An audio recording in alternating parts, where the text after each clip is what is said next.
Hello everybody, and welcome back to this stream and the channel. I'm FlyLower737. After a few weeks out of the web, out of the YouTube channel, it has been time for me to start the stream again, and I thought about a kind of video a little bit different from my previous. And in this one, I'd like to show you some tips and some special features and secret of the Boeing 737. We are parked here at Indianapolis International Airport, gate Bravo 17. Today's flight is going to be from Indianapolis to Atlanta. It's going to take about an hour and 12 minutes. Flight time in this beautiful Southwest Beats livery. This is a Boeing 737-700, the LevelUP 737-700 from the Threshold team. Beautiful, beautiful work, beautiful livery, and a fantastic job to everybody. We have quite a tough agenda today. I found out about 10 points, 10 special consideration to be taken into account when flying the 737, something that is not, or as far as I know, that has never been touched in any other leisure video for entertainment purposes on YouTube, on simulator or simulated aviation channel. So without further ado, let's jump into the cockpit and let's assume that the walk-around has been completed. The ground crew are loading the plane and we are almost done. Inside the cockpit, as you can see, I have already, let me just reduce a little bit the volume of the aircraft so you can hear me much better. As you can see, differently from my previous stream, I have already set up many things in the cockpit. The IRSs are already aligned. The MCP has been already pre-completed as far as this point allows. So the main purpose of this stream is not to focus on SOP or this kind of things, but to focus on special items that I think it's really worth to talk about.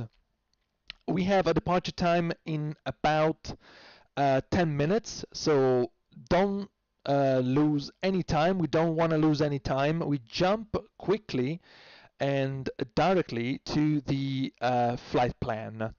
This is today's flight plan from Indianapolis to Atlanta. It's going to be a Southwest Airline flight release. And the first thing I'd like to talk about is planning.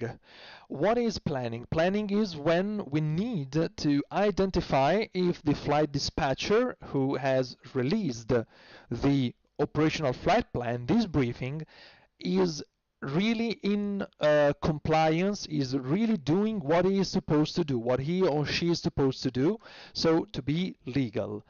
We want to be legal every time. We must be legal whenever we fly. And it's important, it's pilot in command responsibility and then first officer responsibility to ensure that the flight planning has been done legally. So let's look for today. Today we're gonna go from Indianapolis to Atlanta. Is gonna be from gate Bravo 17 to gate Charlie 16. We have a departure time at 0020, so it's around roughly 12 minutes from now. Hope that we're gonna make it. And the flight has been released with November 223 Whiskey November, which is exactly not this aircraft. This is November 909 Whiskey November. But of course, this is one thing that we need to take into account, just to be sure that we have taken the right aircraft, that we didn't take the aircraft that was supposed to go somewhere else or with another crew. So this is important, but just for simulator purposes, I didn't have the November 223 Whiskey November registration. So this is just because of that I took November 909 Whiskey November. It's a Boeing 737-700. It matches 149 seats. And we have an expected landing runway 27 left with flap 30. And gonna depart from Indianapolis, 796 feet, matches, yeah, roughly. Arriving in Atlanta, 1026. It's 459 nautical miles, and as you can see, we do not have any alternator. This is the first point I want to talk about before getting into our flight. Planning. What is planning? Planning minima, and when do we need alternate? First thing, takeoff alternate. When do we need it and when we don't? Actually, the law in this is quite similar between FAA and EASA. So we do not need, or we only need a takeoff alternate when we cannot land back at the takeoff airdrome. What is the case? The case is, for example, when we are limited for landing due to visibility. The Boeing 737 that I fly and the operator that I fly for is certified for takeoff up to or down to 125 meters RVR. This means that whenever we have 125 meters RVR at initial point or midpoint or endpoint, in that case we are allowed to take off. But the operator that I fly for cannot land back with 125 meters RVR. So we cannot use the departure airport in case we need to come back, for example, due to an engine failure or for some other malfunctions. And furthermore, the 737, the NG, or the MAX as well, they cannot fly a low visibility approach in single engine. So this is more exaggerated situation. In that cases, we do need a takeoff alternate. What are the calculations made for the takeoff alternate? What kinds of conditions are taken into account? Well, the takeoff alternate under EASA regulation must be for twin engine aircraft, so for the Boeing 737 for example, must be within 1 hour flight time, flown at 1,500 feet, at the actual takeoff mass, and at the one engine out airspeed in still air condition. So for the Boeing 737, it's been taken into account roughly 310 knots indicated airspeed with maximum continuous thrust set on the engine. At 7,000 feet altitude, 7,000 feet is quite low, but it's good for all weights and for all variants of the 737, from the 700 or 600 up to the max 9 or max 10, for example. And the number that comes out is 341 nautical miles. So we need a suitable airport within 341 nautical miles from our departure field in case we cannot land back. This field must be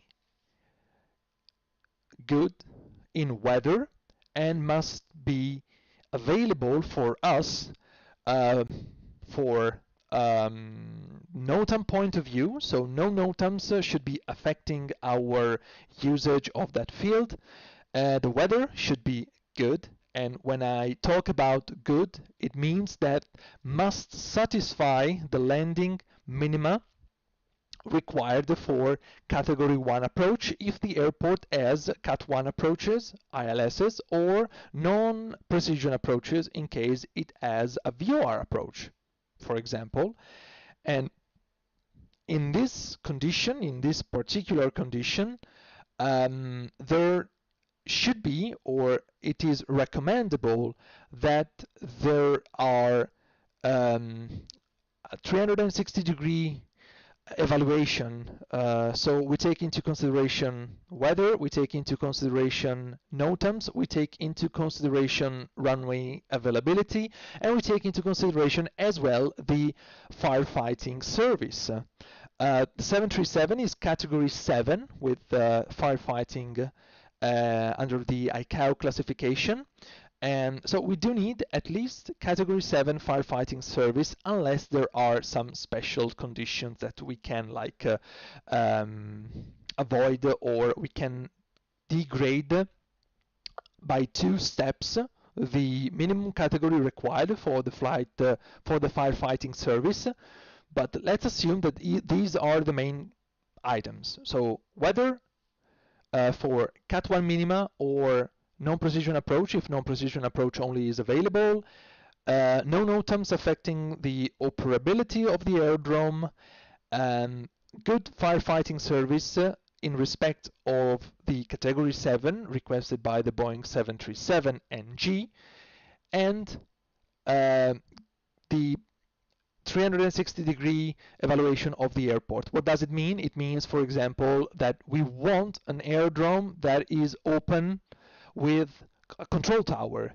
This is very helpful. We do not want to land on an airport with a CTAF or an AFIS under EASA regulation. So it's important to make a 360-degree evaluation about that.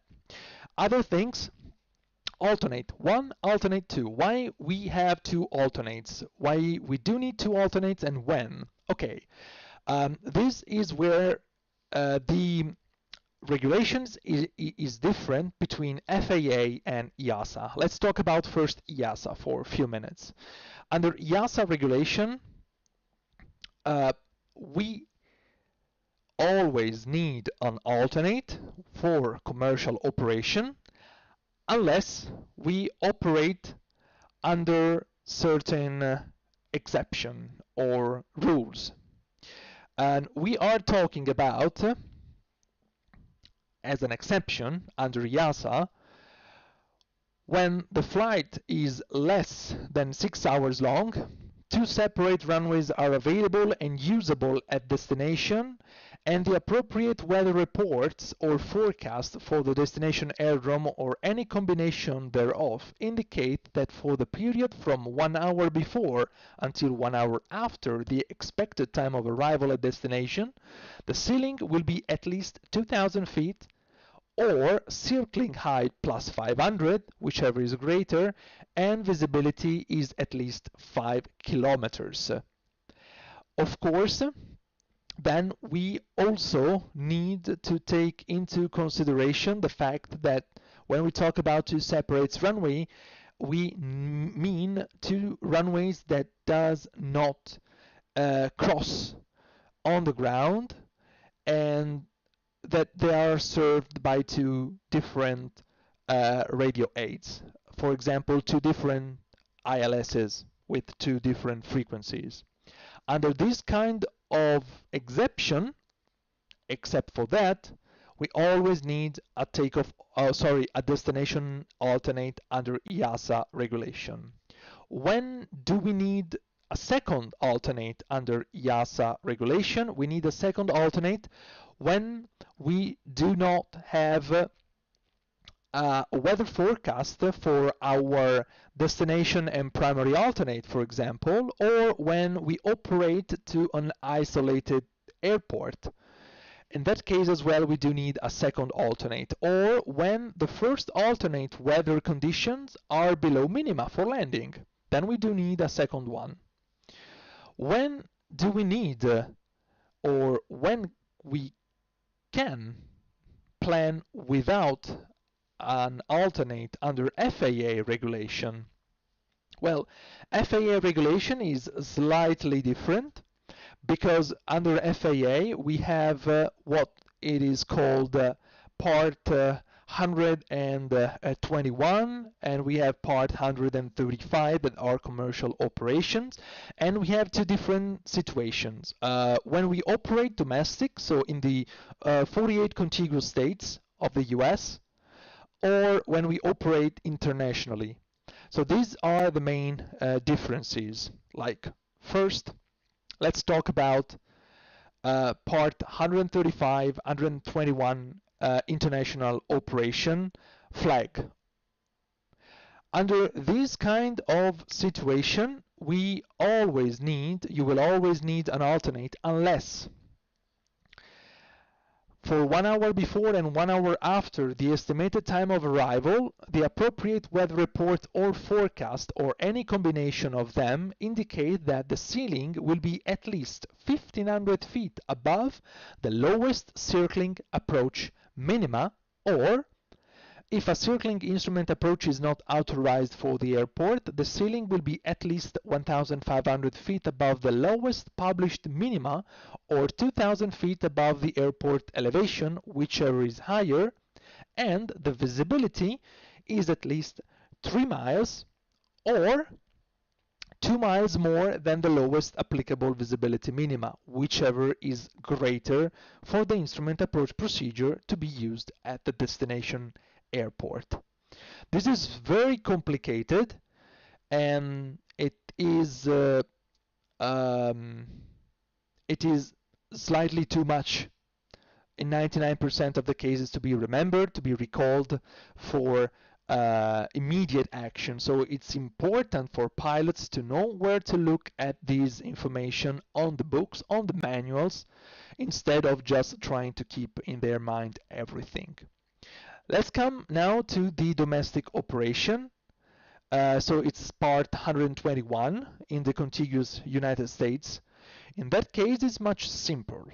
So we have just to remember that we always need an alternate for domestic operations in the US unless 1 hour before and 1 hour after the estimated time of arrival, ceiling is at least 2,000 feet or above the airport elevation, and visibility is at least 3 miles. This is called the 1, 2, 3 rules under FAA. 1, 2, 3, 1 hour before, 1 hour after, 2,000 feet ceiling, 3 nautical miles visibility. When we do need a second alternate under FAA, same conditions as under EASA. So we do need a second alternate when we don't have minimum weather requirement at the alternate number 1, when we operate to an isolated airdrome, or when we do not have weather forecast for destination and alternate number 1. So without further ado, let's go ahead and check how this flight has been planned. We are already late. Anyway, we have an en route burn of 6,600 pounds, equal to 1 hour and 12 minutes flight time. We have a contingency fuel of 25 minutes, so it's 2,300 pounds. We do not have any additional, we do not have any alternate. Okay, so this flight has been planned without a destination alternate. Why? Because the weather in Atlanta right now, indicated by the METAR and the TAF, explains that for 1 hour before and 1 hour after our estimated time of arrival, it is not expected to be below the 1 to 3 rule that I have just mentioned.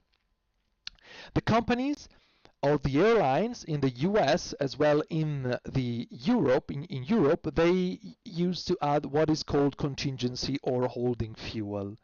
What are the differences? Very quickly, in the US, for the Part 121, Part 135, there is a personal decision by the company. So any airline can add how much contingency fuel do they want for domestic operation. For example, Southwest is adding 25 minutes or 35 minutes or 45 minutes, depending on the duration of the flight. Other airlines uses different policies depending also by the time of the day, or if the flight is planned to land during a peak time of operation in that airport. So it's much more flexible. In Europe, the contingency fuel is always, or 99% of the time, is always 5% of the en route burn of the trip fuel, 5%, or 3% of the en route burn of the trip fuel, 3% or 5% of the trip fuel. Taking into account that 5% is standard, 3% is reduced contingency fuel, so in that case the flight must be planned with what is called an ERA, en route alternate. So the flight dispatcher must take into account to find along the route a suitable airport, and suitable with weather, NOTAMs, runway availability, firefighting service, etc., to allow us to land in case of any problems using a 3% contingency fuel. That's it. I don't want to lose any other time on the ground. Let's get into the air, and then we will continue about our tips and tricks, if we can call, or secrets for the Boeing 737. I'm just doing, or I've done quite a little bit of a scheme on a piece of paper, just to remember that I have mentioned everything that I wanted. Yes. Meanwhile, we prepare our flight. Let's talk about quickly, always quickly, about the differences in handling the 737-700 compared to the 800. So we can say that the 700 compared to the 800 is kind of sport car. It's a sport car. The 800 looks like more a station wagon car, and the 700 it's like a Ferrari or a Porsche, for example. And this is because the 700 mounts almost the same engine as the 800, but it's much lighter, so it has got a lot of performance in excess compared to the 800. And as well, the 700 weighing less, it's easier for this aircraft to lose and gain speed, even though it has winglets or sharklets or scimitar, however do you want to call them anyway. So the 737-700, it's easier to manage under the energy point of view, and it's also more like versatile. It's also more usable when it comes to for example, weather avoidance. So today we expect a little bit of weather in the middle of our flight on cruise between Indianapolis and Atlanta, around the area of St. Louis, Nashville, that places. So you will see that if needed, the 700 is capable of climbing above weather in almost any weight. This thing cannot be done by the 800, not to mention the 900. So it's quite easier to avoid weather with this version, with this variant. Definitely, yes. So there are a few other differences, but we're going to talk about that later on during the startup sequence. So let's finish it up. Runway 27 left expected for our arrival into Atlanta is going to be the Chopper 1 arrival from Matthew. Here we go. Yes. And we're going to be straight in for landing. Then performance in it, 0 fuel, 119.4. It should match 119. Yeah, it's slightly more. Okay, that's no problem. Reserves. Yes, we want 2.3. Yes, because we do not have any alternate. Cost index plan for this is I always change version of the flight plan, so I need to remember where to look at for all the data. Cost index here is 48. Cruise altitude, flight level 350. It's pretty short flight. Average cruise wind 264 at 94. As deviation is +1 Celsius. Here we go. So it comes out 131.9. I get in my takeoff performance calculator with the latest weather of Indianapolis. Latest altimeter 3003. I will update that. 131.9. 0.9, runway 23 right. That is going to be it. So it comes out that we can use easily TAS 35 with a takeoff 1, flaps 1. On the 700, flap 1 configuration is nice in any situation. When we are talking about the 800, I have seen in my experience that flap 5 takeoff is much better for tail tip clearance issues, and flap 1 is rarely used in Europe on the 800. In the US it's a little bit more used, but pilots must be really aware of the fact that the tail tip clearance with flap 1 takeoff on the 800, not to talk about the 900, is very, very marginal. So we're gonna accelerate the 1500, 1500 and 1500 even for the one engine out. The wind is 2609 knots. And here we come to talk about another special feature of the 737 or of the Boeing aircraft. I don't know about Airbuses. I'm not rated on the Airbuses. So it is called improved climb.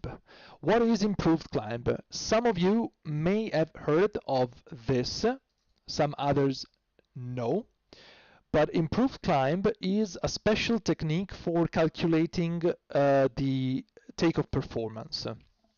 Usually, when we put in our data into the EFB, we come out with speeds, V1, VR, V2, and we have a representation of how much runway we can have, or how much runway can we expect to have available in case we need to stop for an engine failure or for the aircraft in general unsafe to fly. We can use, in some cases, especially when the runway is long enough, this technique that is called improved climb. It means that the EFB, the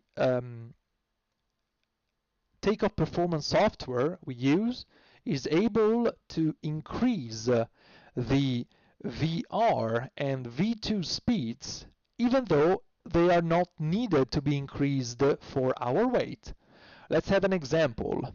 So in these cases, my takeoff performance calculator gives me 133 knots V1, 135 knots VR, 138 knots V2. So these are the speeds based on my actual weight, 131.9 thousand pounds. But what about, or what if we can have, or we have a longer runway than we need? For example, here in Indianapolis, we plan for 123 right. We have 11,200 feet runway, so it's about 3,400, 3,500 meters runway. It's very long for 700. So we have plenty of space to use to increase our speed on the ground, on the runway, in order to have more energy when we get airborne, in order to climb above obstacles, get a better clearance with terrain, or bring more weight with us in the air. So unfortunately, there is no software, no performance tool for simulators, for domestic simulators at the time this video is done, so we're talking about March 2022, that is able to take into the consideration the improved climb. But I think there will be soon a tool that will be able to take into consideration improved climb for domestic simulators. I will do a video about that whenever it comes out. It's still under development, but let's assume that calculating the speeds for our improved climb, we have still the same V1, same decision speed, because we don't want to run, or we don't want to use more speed than we need to decide if we stop or we continue our takeoff run. but we have an increased VR and V2, like for example 140 and sorry, yeah, I put them again, 133, 140, and then maybe we have 147. Okay, so these speeds are improved climb speeds, are above our minimum speeds for takeoff, and they give us additional margin in case of any problems or any margin clearance, obstacle clearance we can have during climb out. Okay, in my operator, 99% of the time we always use improved climb because our EFB is able to recognize if improved climb is suitable for the departure we use. Otherwise, it will just give us nothing extra, nothing more than our standard takeoff speeds. So it's quite clever. Doing these calculations with old papers, all runway tables, all methods would have been quite crazy. A lot of time spent for looking and watching around, looking for tables and numbers and these kind of things. Now with the EFB is much, much, much better. What is going to be our escape route? We're going to turn right to the Brickyard. VR, Victor Hotel Papa. This is what we're going to do. We have an inbound course 123, so 303 on the radial here. Perfect. In the meantime, what we can do is to go onto the overhead, take some fuel from this pump and start the APU. Good. Here we go. Then everything is done right now on the FMC, so we are good to go. Our departure today is going to be the Dawn 1 departure. Will be radar vectors to Sneva, and we will climb. Perfect. We will climb to 10,000, and our speeds are 133, 140, 147 using the improved climb. 147. Let's say that the assigned squawk is 4121. Whoop, whoop, whoop. I'm going all around these cameras. So 10,000, good. Pilot flying on the right side. 20 minutes late. It's really, really, really time to go. We're gonna be VNAV on departure. The APU is almost ready. Let's close the door. Let's close also some other doors here and remove the loaders. Perfect. APU is now available and on bus. Fantastic. Then we take a little bit of time to kick in the air from the APU. So acceleration is going to be 1500, so we need 2260 here. Barrow 2260. Here we go. Perfect. Now we are good. 30 seconds. Nice. So we can also remove the jet bridge. Close the door. Remove the GPU. Remove the chocks. Parking brakes are set and the jet bridge is already away from us, and we can call for pushback.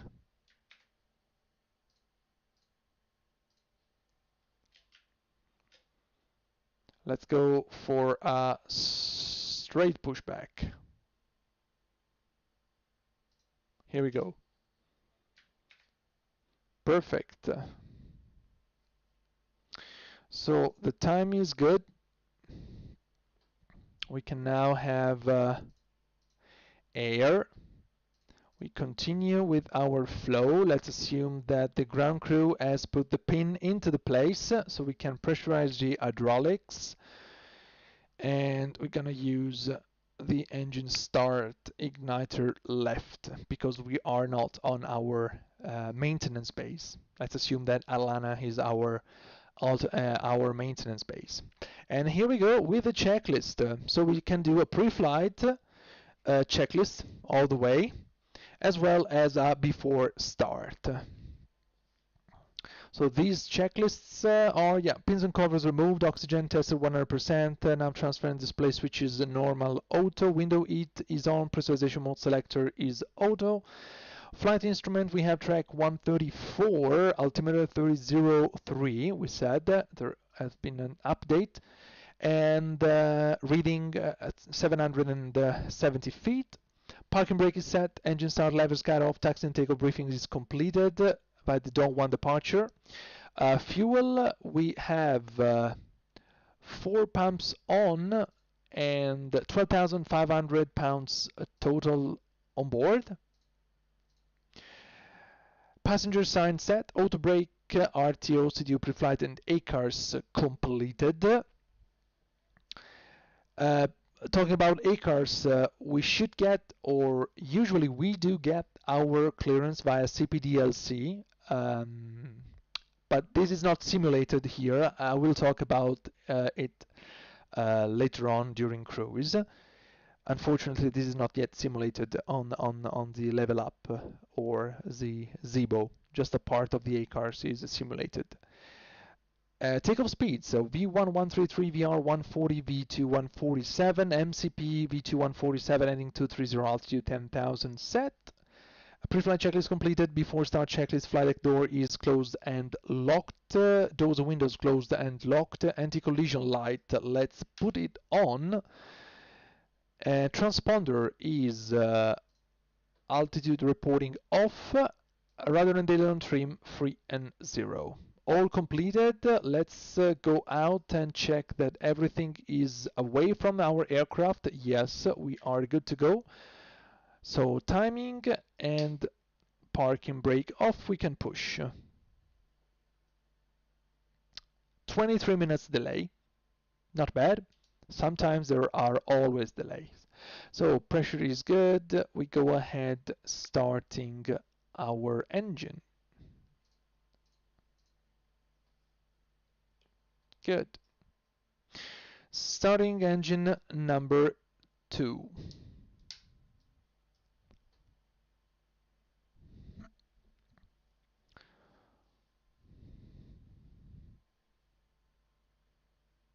And always looking for the same things here during the startup sequence. Nothing changes.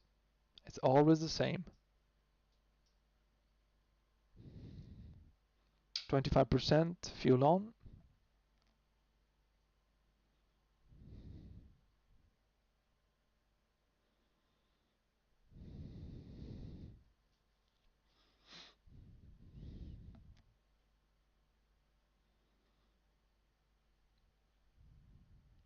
Starting it out. Engine 2 stabilized. Starting engine 1. Good.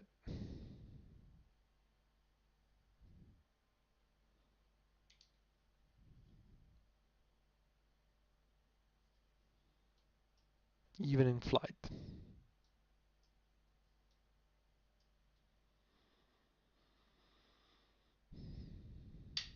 Fuel on.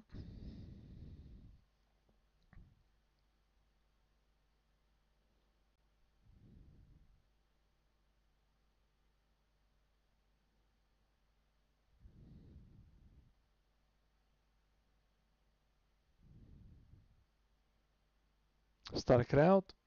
Good.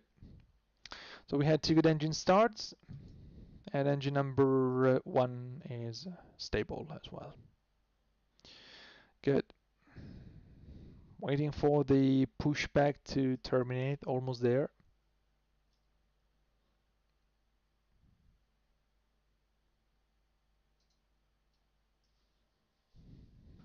good. Parking brake set to park.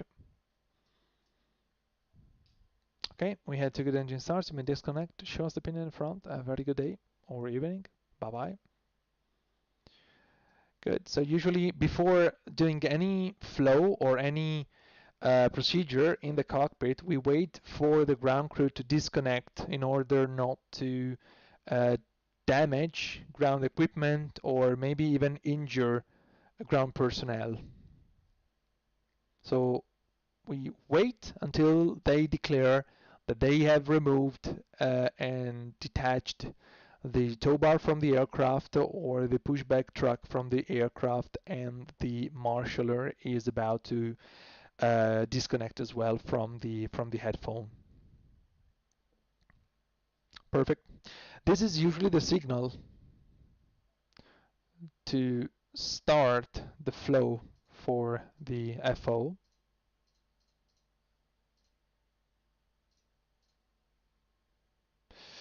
Good.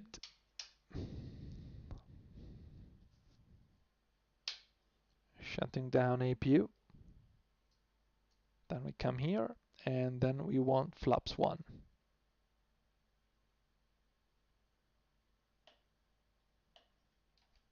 Okay, let's go first to find out. Yeah, okay, this Marshall is there and this sign has been seen. I think I need to reassign a couple of things.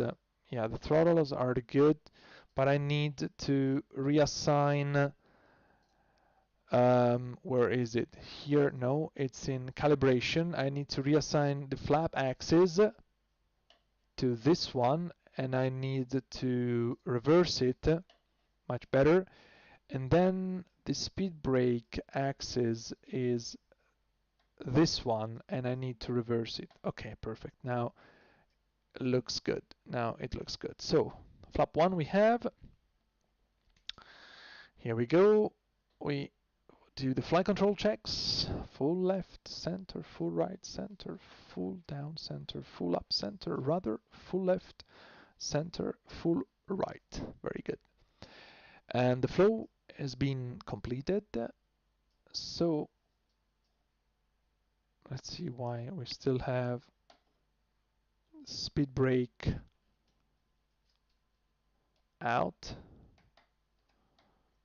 Let's see. Okay, good. Now it's okay. Little things for the calibration of our flight controls. And we go ahead with the before taxi checklist. So generators on, ProBeat is on. Anti-ice is not required, 13 degrees. Air conditioning and pressurization packs auto, isolation valve is auto.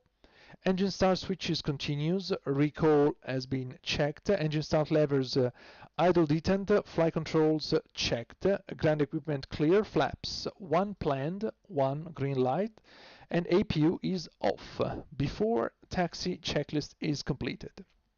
Here for taxi, it's going to be pretty short. We go left and then right to holding point Bravo 1, runway 23 right.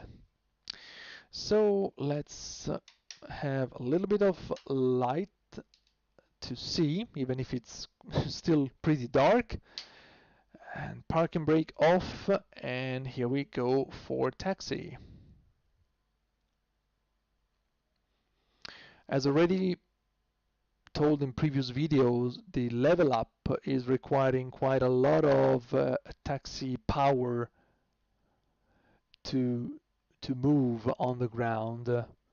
The real aircraft is not like that, but this is due to a decision made by the LevelUP team to calibrate the consumption of the engines where the aircraft spends the majority of its time in the flight simulator, so it's in the air, airborne. So to calibrate better the fuel consumption in the air, they have just manipulated a little bit the engine power and the N1 required for moving on the ground. So let's go ahead. It's busy video, busy agenda. Let's talk about two things meanwhile with taxi. First is the CPDLC clearance. The second one is usage of de-icing fluids. So for CPDLC clearance, it's pretty common in the US and in Europe to have clearance delivery equipped with data link facility.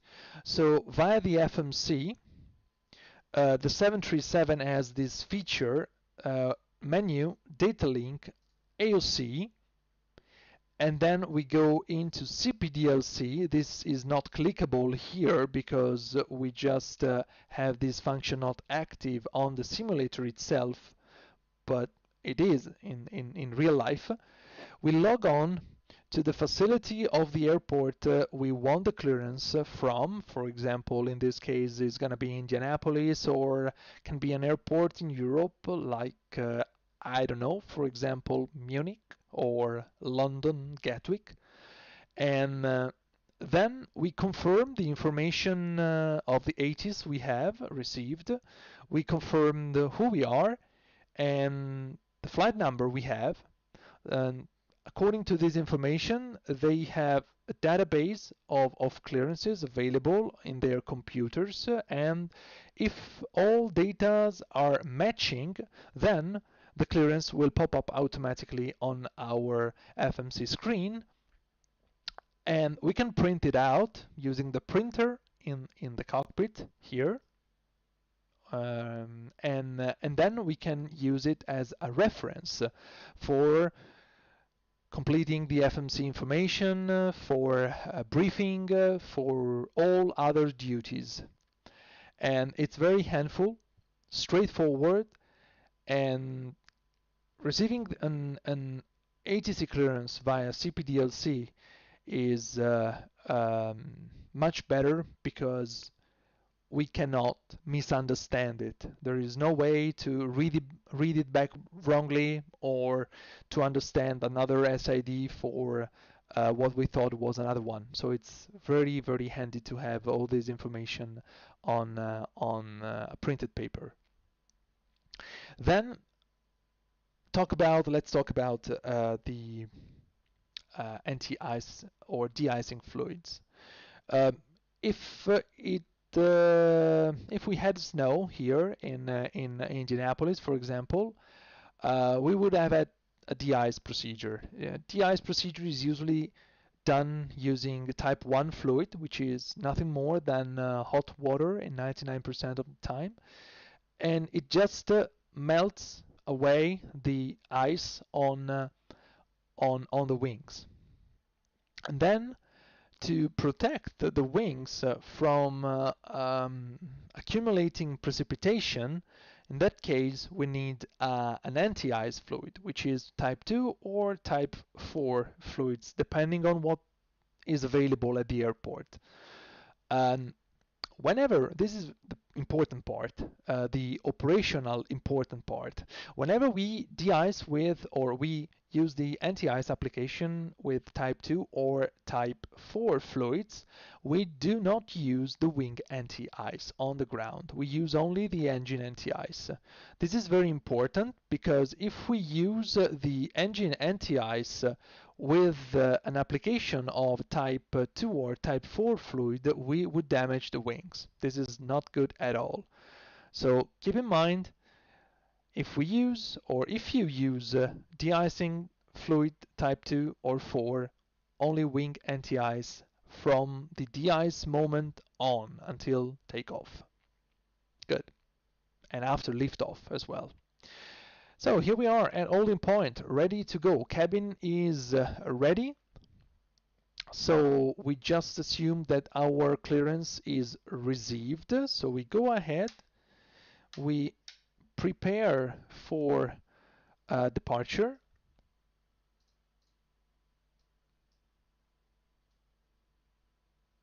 This is what we do in my operator to signal to the cabin crew that we are about to take off. So there is no communication, no PA communication, just cycling the seatbelt signs.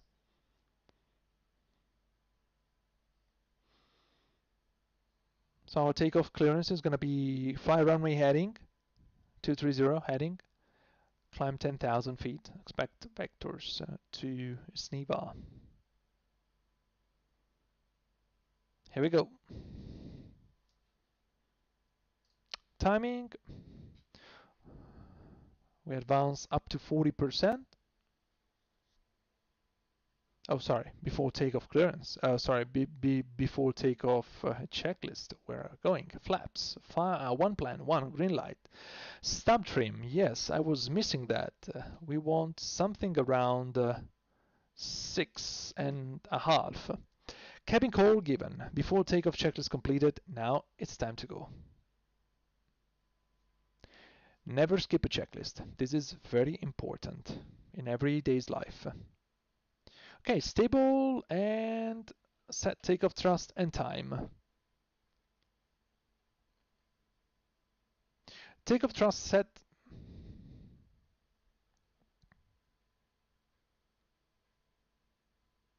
It seems that the landing light does not illuminate the ground at all. Checked.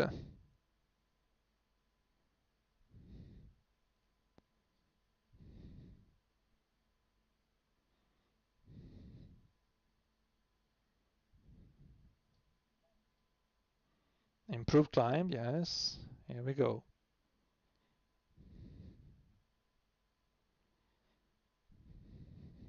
Gear up.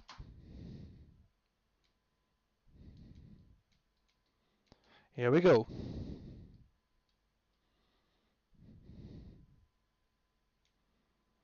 At 400, we can engage heading select. Here we go, heading select comes automatically in this version.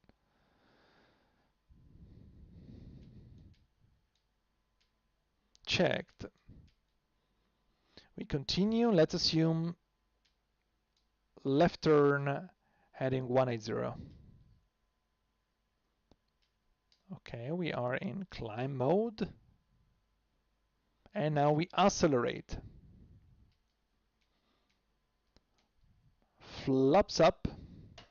Speed checked.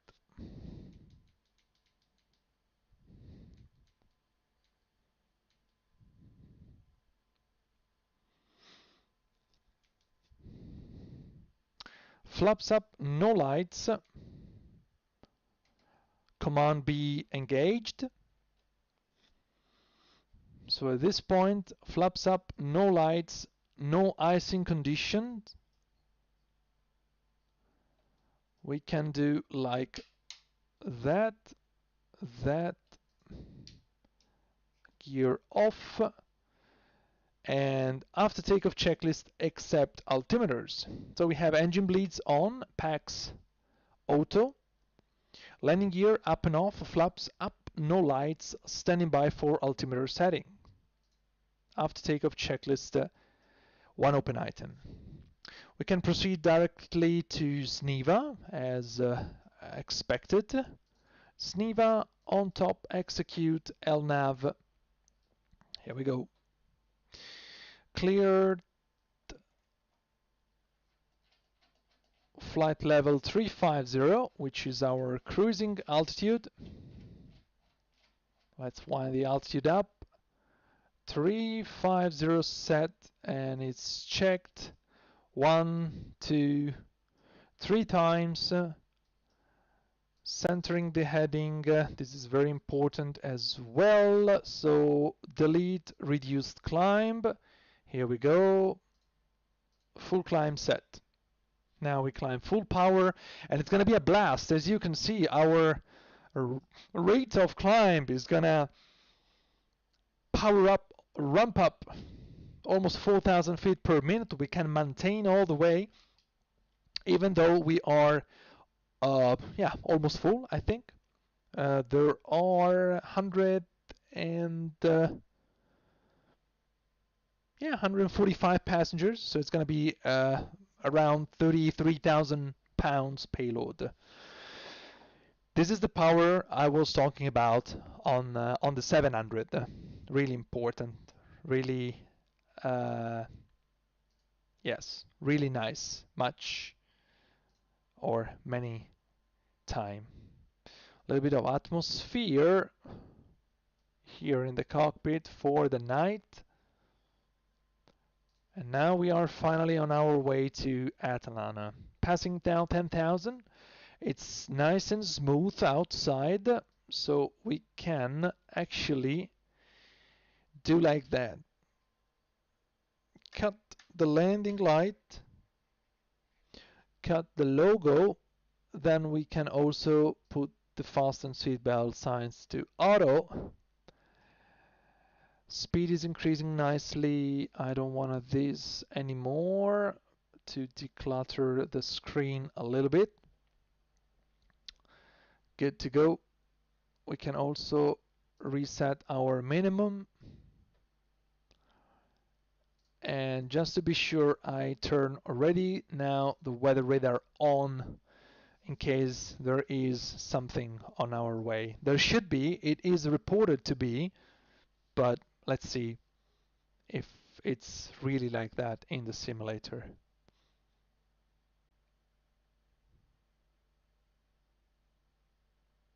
Nice and smooth climb out. So nice. Let's check that flight level 350 is good for us. Yes, this is still performance thing. At around 100 and how much we were? 131.9, 131,900 pounds takeoff weight. We are able to climb up to flight level 410 if needed. This is really precious for weather avoidance in any case. With the 800, it's not assured that we would have had the same good performance as we have now. So now we are cleared 350, approaching transition altitude. So set standard 1, 2, and 3 times is cross-check passing flight level 154 or 155 now. And now the after takeoff checklist is completed all the way. Nice. So good climb out. Weather looks good so far, and we already see the top of climb coming. Let's see how much cruise segment we have. Yeah, not that much.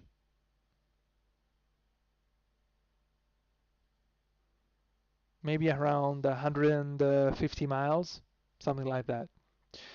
Of course, the arrival in Atalanta is going to be an open star, an open arrival. We're going to close it down as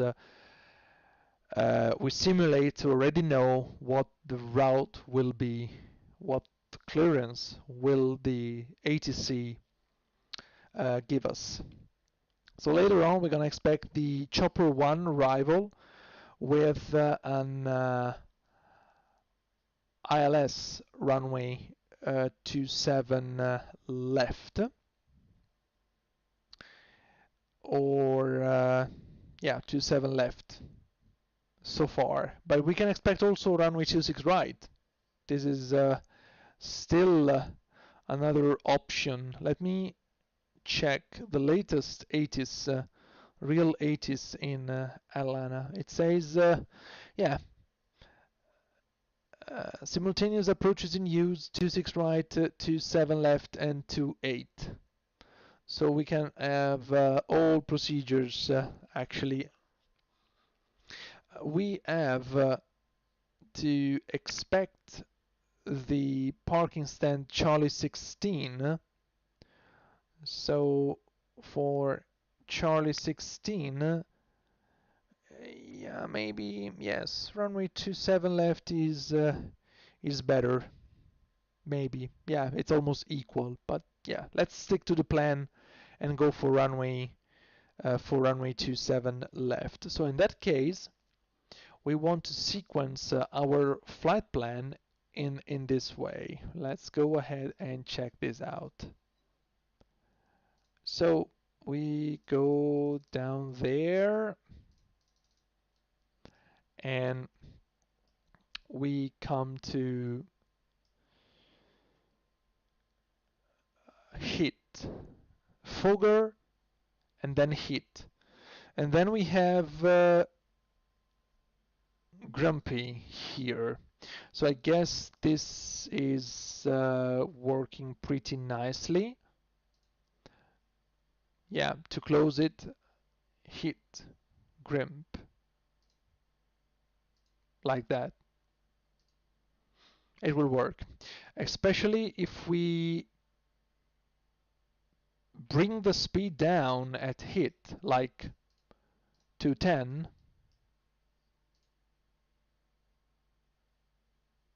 and execute. Now the turn is much better, is nicer, with no overshoot, and is gonna work out perfectly.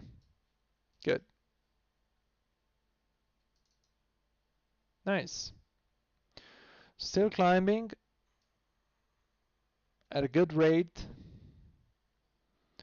Weather looks good. So far, so good. Perfect.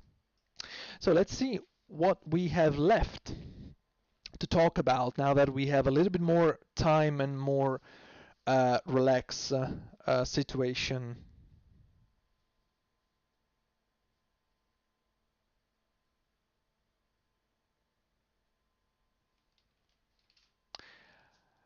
One of the most difficult things that airline pilots are facing nowadays is keeping live flying skills, keeping proficient, and maintaining a good level of standard, even with all these levels of automation that we have nowadays. This is valid for Boeing aircraft as well as for Airbus aircraft. Even though there is a full open discussion lasting from the dawn of the days, and it was I guess it was 1998 when the first Airbus A320 came out of the factory, that Airbuses have a highest level of automation than Boeing's. So it is a common misconception to think about the fact that Airbus pilots tends to be lacking of flying skills more than Boeing pilots. This is completely wrong. This is not true at all, and levels of automations are in most of the cases equals between Boeing, Airbus, Embraer, Bombardier, all ATR, almost ATR. Yeah, ATR is a special consideration because it's a turboprop. But among the jets, we are talking about Boeing, Airbus, Embraer, CRJ, whatever. Still high level of automation in all of these. So it's easy for pilots to rely a lot on autopilot, on auto throttle, for example. Let's put a little bit more of light here, yeah, or from here. Let's put yes, this. From auto throttle, a lot of trust actually in these marvelous systems. But sometimes it's important to be ready to downgrade our level of automation. Whenever the aircraft is not doing what it is supposed to do, what we are thinking in our mind is going to be the right thing for the aircraft to do. If it's not doing that, then instead of wasting time on this box here or on these buttons, on these knobs here, is much better to disconnect the autopilot and hand fly the aircraft. This is valid for all types. anytime, because autopilot takes time to act on the aircraft, and it takes time for you to think what to do on the MCP. It takes more time than just disengage and do. This is very important. There is a video out on the web called Children of Magenta. I don't know if um, all pilots around the world or all aviation enthusiasts around the world have seen it, but it's easily findable even on YouTube, and it's called Children of Magenta. What is magenta? Is this the line that the FMC is drawing on your navigation display? And we all pilots are children of this line. We are following this line blindly without thinking where it's going to lead or if this line is right or wrong, because we put information into the FMC draws the line. But if we put in wrong information, then of course what we have on the navigation display is not correct, and we're not supposed to follow blindly a course or a track that is not the one that we are supposed to. So we must be aware of the fact that we are using automation the majority of time, but we must not blindly follow them. We must be ready to downgrade the level of automation.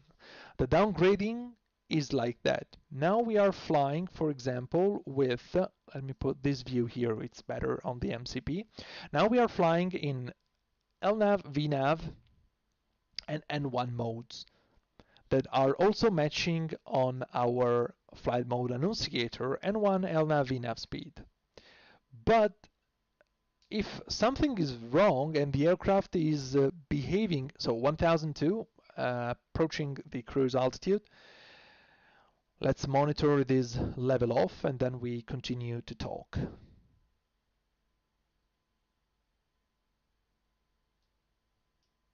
Yeah, we went all the way up to 35,000 feet in 17 minutes. It's a good time.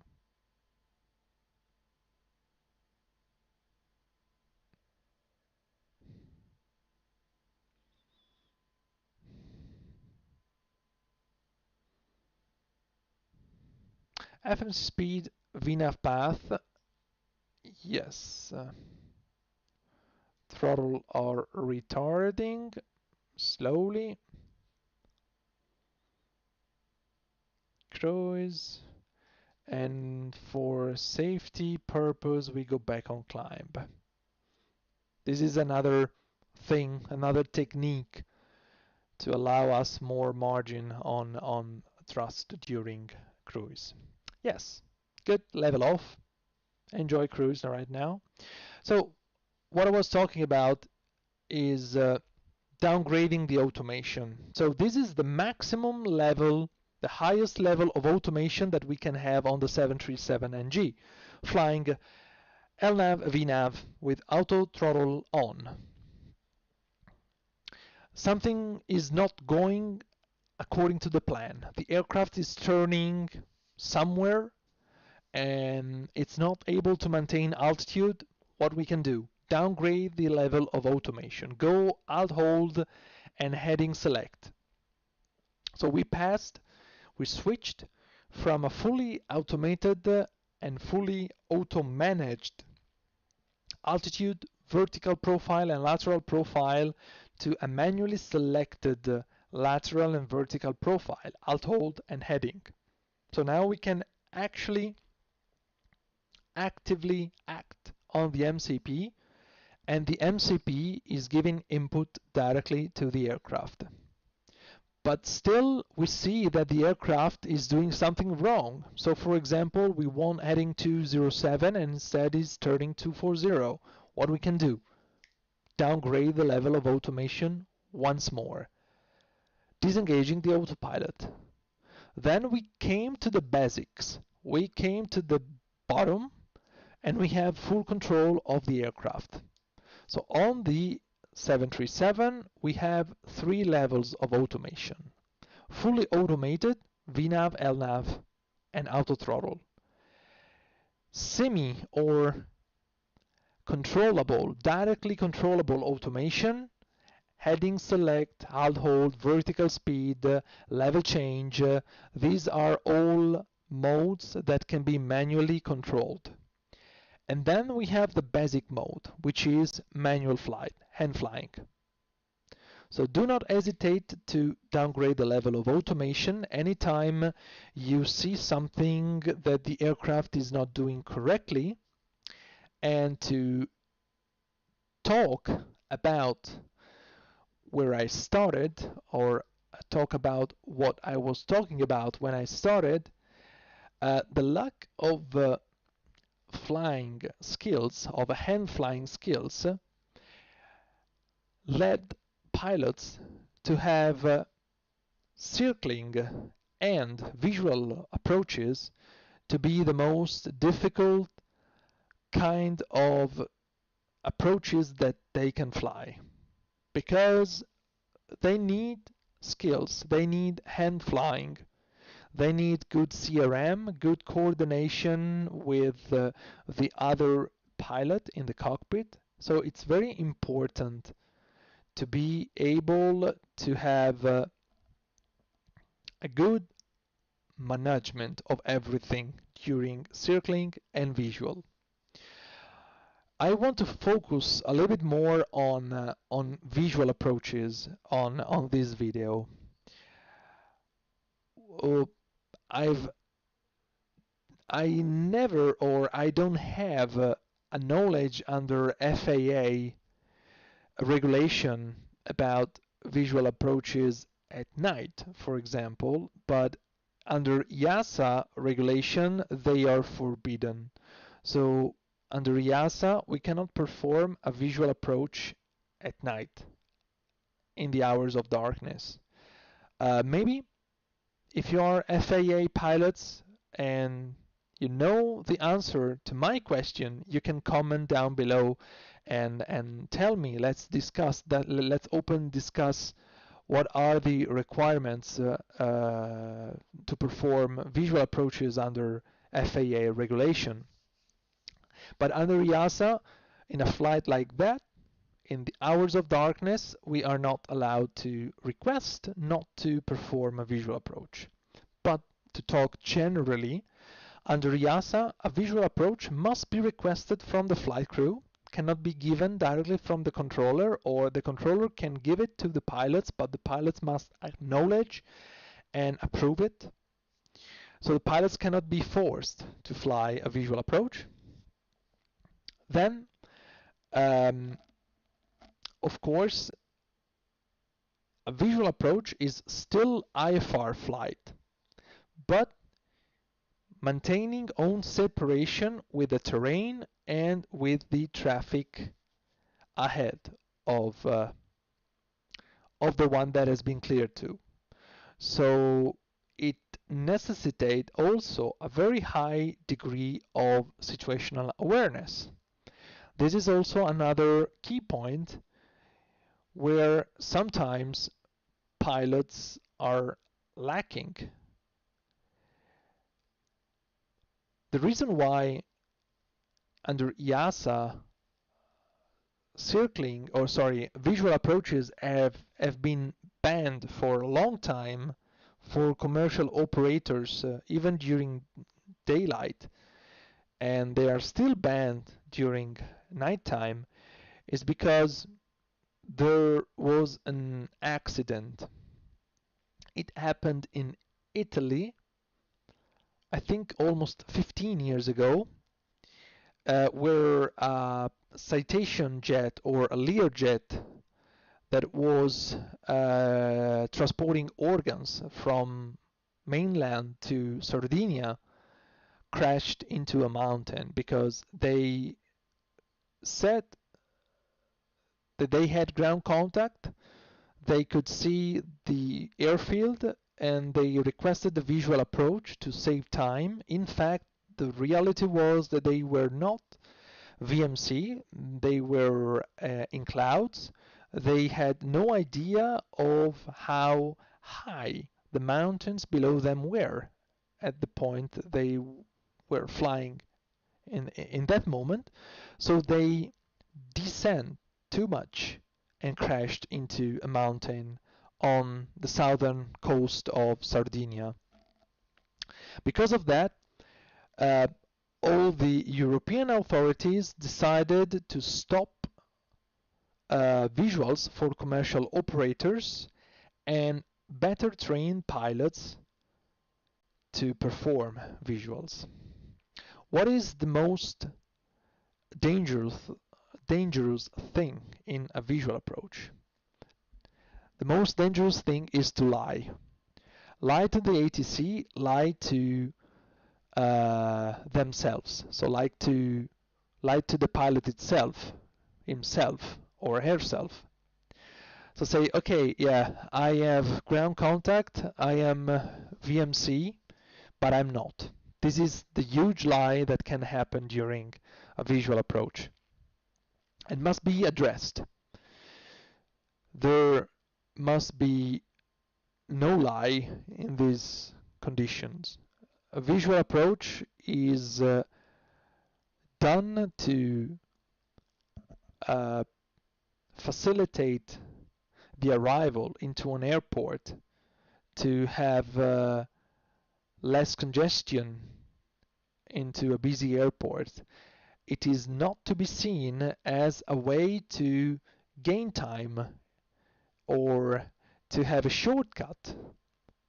So this is the main goal when the authorities wanted to focus to train pilots again, or to train deeper pilots about visual approaches.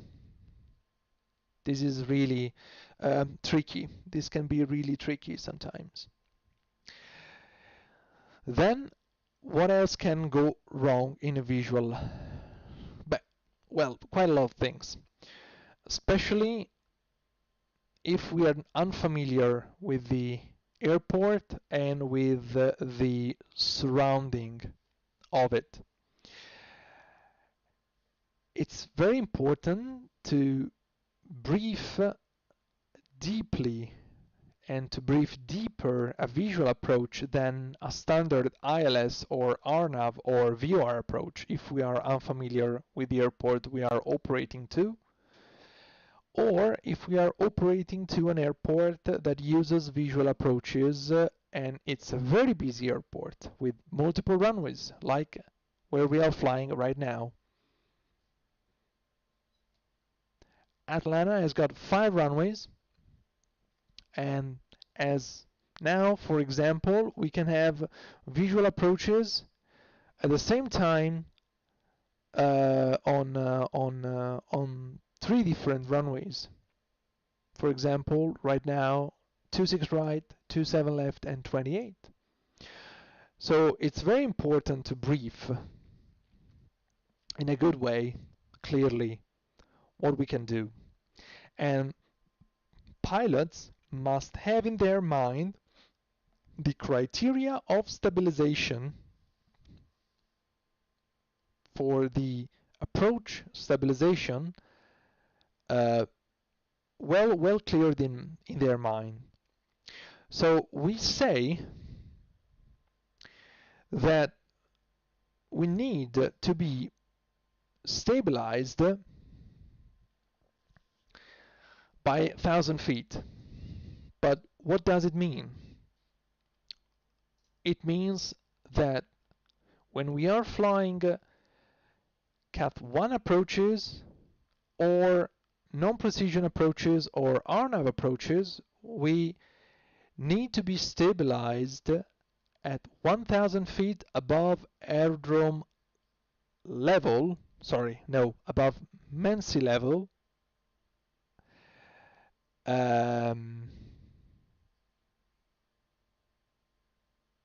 yes, sorry. I cleared my mind. Yeah, 1,000 feet above airdrome level. Checked on the barometric altimeter on this one. We need to be stabilized 1,000 feet above the airdrome on this altimeter here with the barometric reference. And it means that at 1,000 feet, we must be maximum 1 dot deflection from localizer and glide slope, or if we are flying a non-precision approach or visual, along the desired flight path, wings must be level at or before 500 feet. If we are flying the circling, wings must be leveled at or before 300 feet.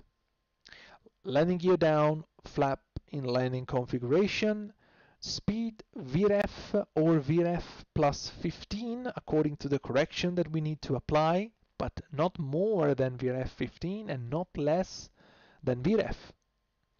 Then the rate of descent should be maximum 1,000 feet per minute if we are flying on a 3 degrees standard approach, or maximum 1,500 feet per minute if we are flying a steep approach, but this must be briefed before. Thrust setting appropriate for the airplane configuration and the landing checklist completed. So all this must be addressed, must be done by 1,000 feet. At that call, when the pilot monitoring calls 1,000, it's going to be all this done, all this under control, and then we are stable and we can continue the approach. Otherwise, it's a go-around. If just one thing that I've mentioned is not completed or not according to what I said, then it's a go-around. But what if we are flying a visual? If we are flying a visual, then we can delay the stabilization gate because we are under Victor Mike Charlie. Under Victor Mike Charlie, we can delay the stabilization criteria.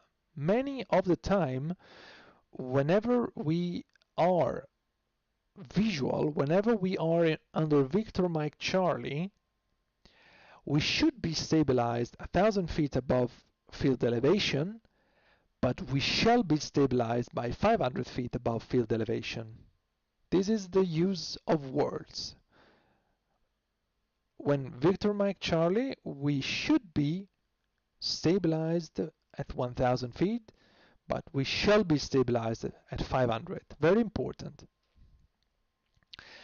Things are changing when we are performing a low visibility approach. In that case, our gate is 1,000 feet for stabilization, but this time when we are flying low visibility approaches, the 1,000 feet gate is taken from the radio altimeter, not from the barometric anymore, but from the radio altimeter. Different source. A lot of things, I know. We are almost, how much time? Quite a lot of time, huh? We are almost couple of hours, no, sorry, a couple of hours, no, but we are 1 hour and a half into this stream, and yes, I've talked a lot. Sorry if I tired you, but now it's a little more quiet time. We almost addressed everything we want, just a couple of things remaining for the approach, landing, and techniques upon landing. I think the weather in Atalanta is good enough for what I would like to show you about techniques. Should be, yeah, not that much right now. It's not as gusty as it was expected to be, but yeah, 2007 knots, a little bit of crosswind. We should have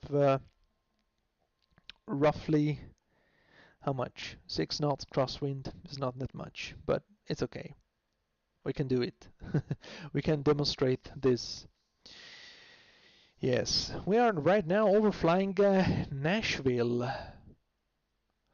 We are currently overflying in Nashville, and unfortunately, I think it is really cloudy because we cannot see anything outside. Yes, it's definitely cloudy, unfortunately. But this is the weather we were expecting in this area. And these clouds, this weather should go down to Atlanta during the evening, bringing some showers and gusty wind tomorrow. Yeah. So top of the sun is approaching 80 miles. So it's time to put some other data into the FMC, and I am talking about the winds data. So let's jump here, go into the descent forecast, and we bring some winds into here. We take flight level 300, we take flight level 180, and then we take 9,000. So at 300 we have 270 at 47. Then we have 240 at 31. And then we have 220 at 23. This will help the FMC a lot into the calculation of the descent profile. It's going to be much, much more accurate. Then we have an EASA deviation of +1 and an altimeter setting that is expected to be right now 3018. 3018. Here we go. Then we're gonna burn roughly 1,500. So we go down to 126 to be more conservative. 132 landing speed, correction +5. 275 on the MCP.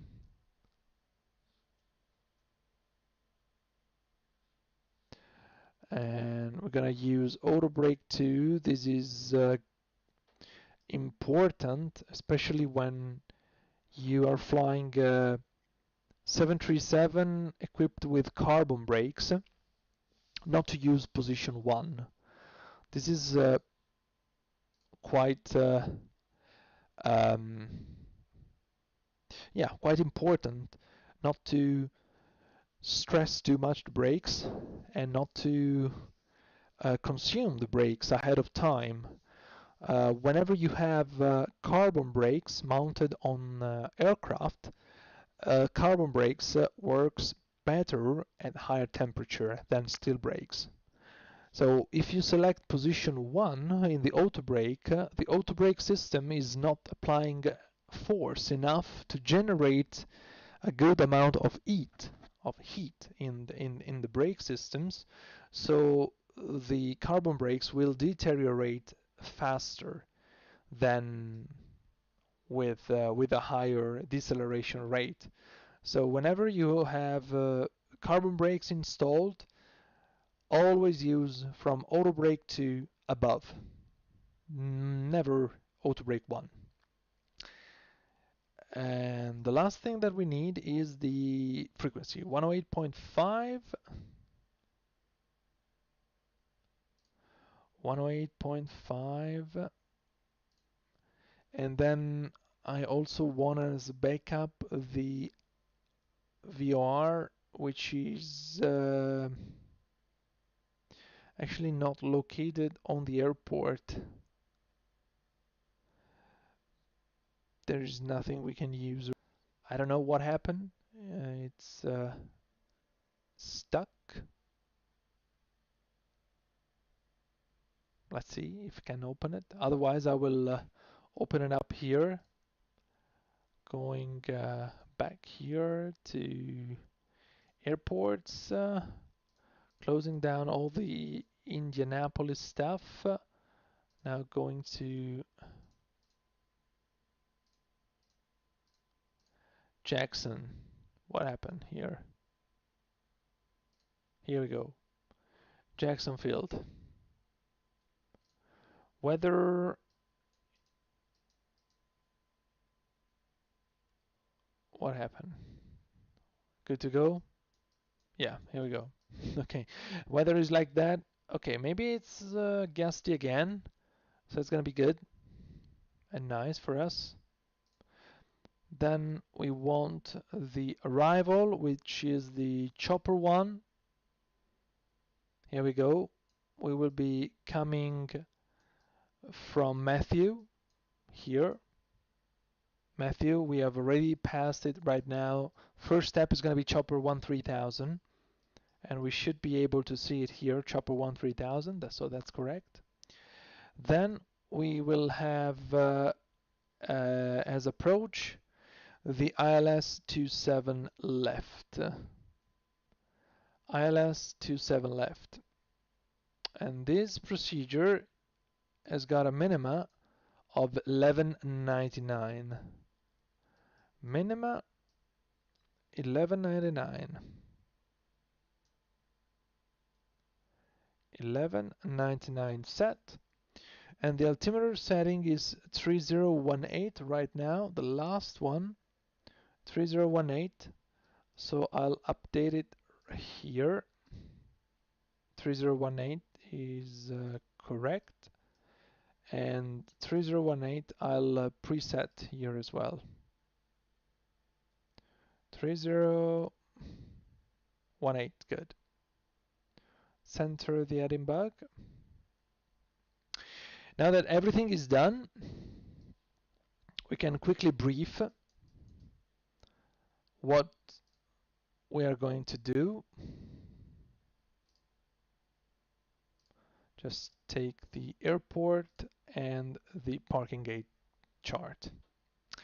Good.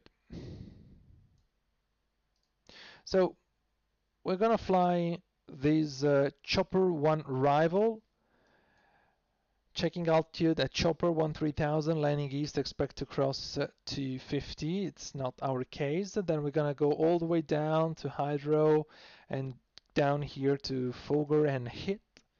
Then we close down into the runway 27 left. 185 set 275 is set twice and checked with the FMC here. Altitude check at depot 28, 31 MSA all round. In case of miss, climb 1500, climb left turn to 4000 on heading 265 and inbound on Romeo My Golf VR radar 165 to duty 31.5 miles Romeo My Golf, which is 1154. This we can put here 1154. Good. And then we come in at depot 2800, 3 degrees glide 1199 is set. After landing, if landing, vacating right November 4 or November 2, we cross runway 27 right and we jump here into the Charlie stand where it is to be expected Charlie 16. That is what we're gonna do.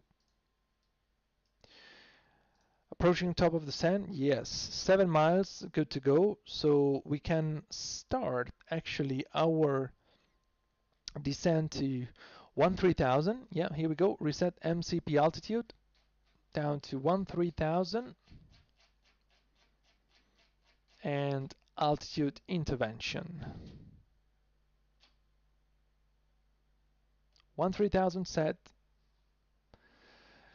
Descending, and we can also do the descent checklist. So recall, pressurization, landing altitude 1000 feet set, recall checked, auto brake 2, landing data, VREF 132, minima 1099, approach briefing completed. Descent checklist is completed. A lot of talk.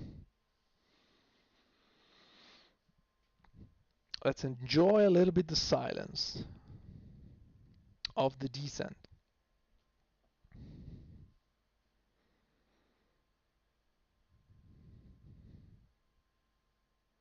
We're gonna fly this into Atlanta, Jackson Field as Southwest 1597 from Indianapolis.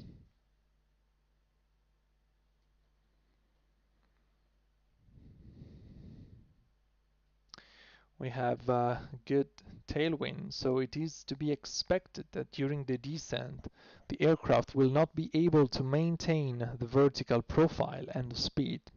It can happen.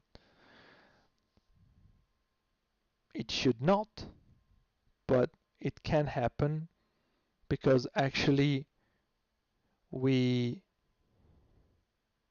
used the FMC forecast, the descent forecast page, to insert the winds along the descent profile. So they should be taken into account. Let's see, if I go outside, I just reduced the sounds a little bit more to go outside. Yeah, there is nothing to see actually, but at least underneath us is not as cloudy as before.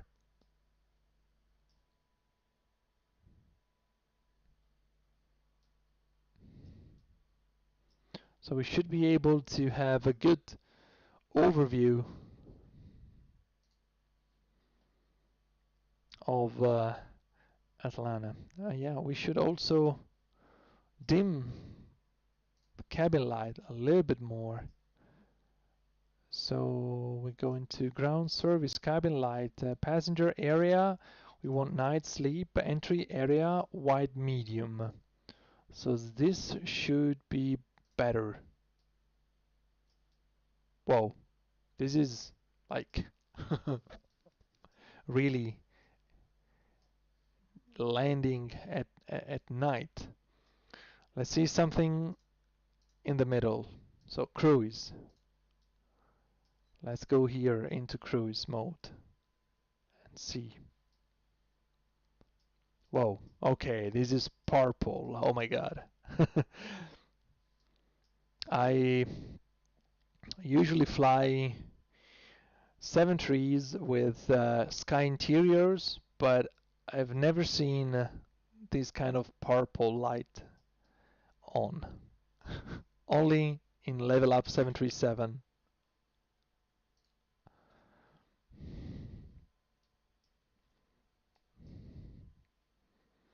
Good, we are on profile, on speed. Yeah, slightly high, but 30 feet is nothing.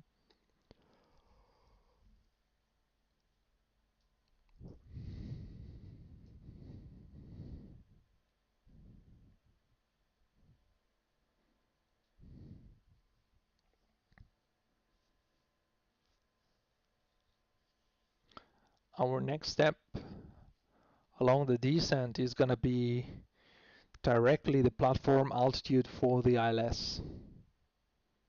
No other intermediate steps will be required.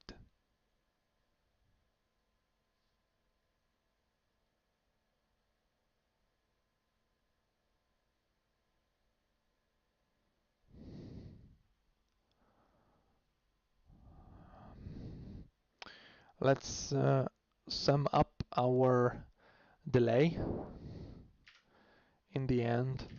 So we were supposed to land at 0150 UTC, 029 UTC upon landing. So we're gonna be 20 minutes late. Yes. Maybe in real life I would have accelerated a little bit more during cruise, or I would have used a higher cost index. But since this is most probably the last flight of the day of this aircraft, there is no real need to burn more fuel and to wear the engines more just for the last flight of the day, where passengers just are arriving and they are not catching any connecting flights at all. So this is also airline policy.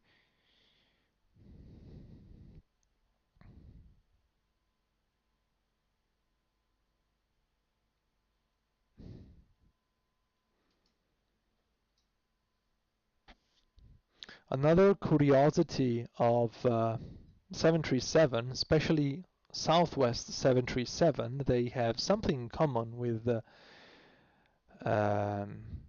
an operator I was flying for, is this one. It's not part, let's light it up a little bit more.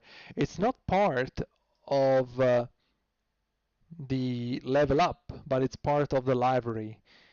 Row 44 Wi-Fi broadband control panel. These are switches with lights, and row 44 is the version of the producer of the Wi-Fi system installed on the aircraft.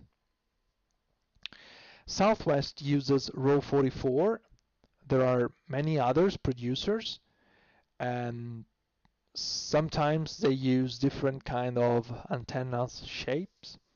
The row 44 uses the bulky type of antenna. There are flat antennas as well, like the one used by United or Spirit or, for example, Alaska. And then there are the bulky ones used in Europe, for example, and by American Airlines, Southwest, some Delta, Airbuses, something like that.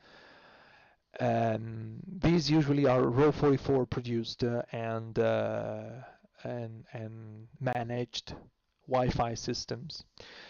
And a curiosity on the 737 with the row 44 system is that during de-icing procedures on the ground, de-icing and anti-icing procedures is part of the checklist to turn the broadband row 44 Wi-Fi off during the de-ice. It's something peculiar that I think no one has ever talked about. So we passed the transition. Here we go, 3018 set, and we can do the approach checklist. Altimeter 3018 set and cross-checked, passing 15,500 feet now. Good. Approach checklist completed. So next step, as we said, is going to be all the way down to the platform altitude.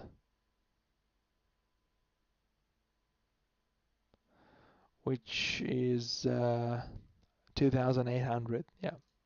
So we can descend so far, for example, to 5,000 feet, which is set. We start to see some lights outside.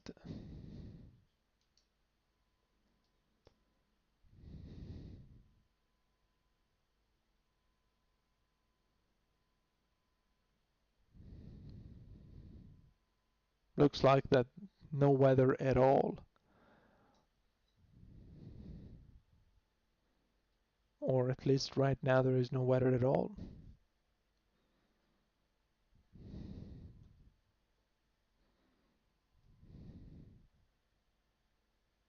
Sorry, maybe I said St. Louis before? No, not at all. It was Louisville. Yes.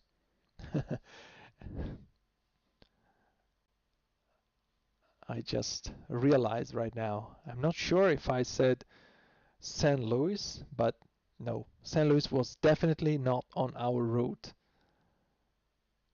But Louisville, Northern Kentucky was.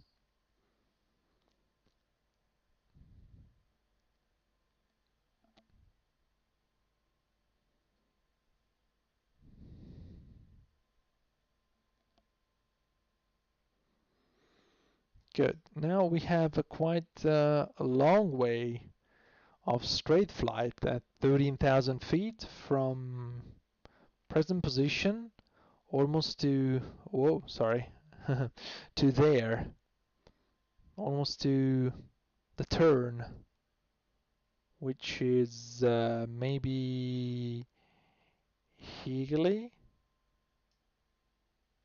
maybe.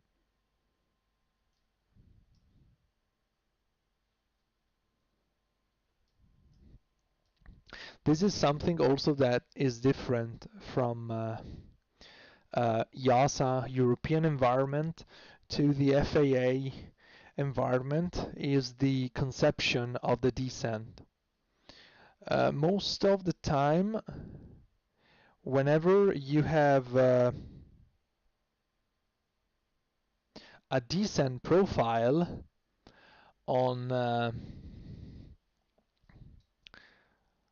an arrival in Europe, you have what is called the continuous descent approach. So the star is built thinking of a continuous descent from the top of descent to the ILS intercept, or the glide slope intercept point, and from there down to landing. In the US, many arrivals are built thinking about management of airspace, management of traffic, but not thinking about this continuous descent condition. So it can be that in the US there are sectors or sections of stars that needs to be flown straight and level with consequent higher fuel burn. This is why continuous descents arrival or continuous descents final approaches have been built to save fuel during these phases.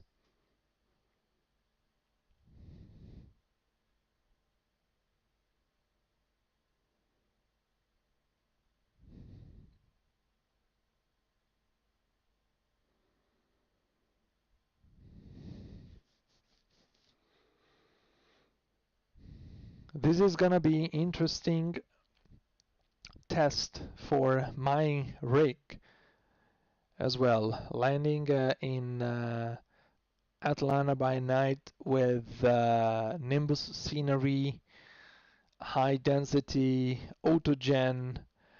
Yeah, it's gonna be tough. We can monitor a little bit the frame rate. Right now I'm running around 40, 39, 41. We'll see later on how it's gonna happen.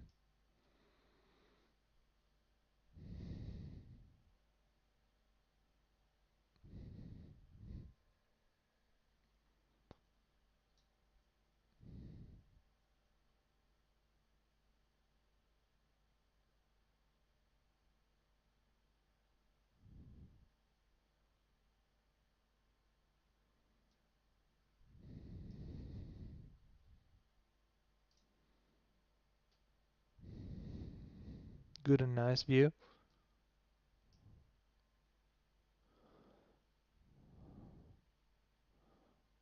Very strong beacon indeed.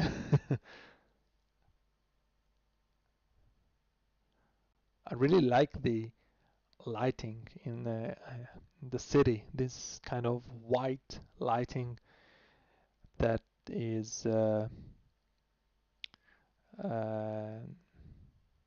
whiter than the conventional Xplane yellowish city light.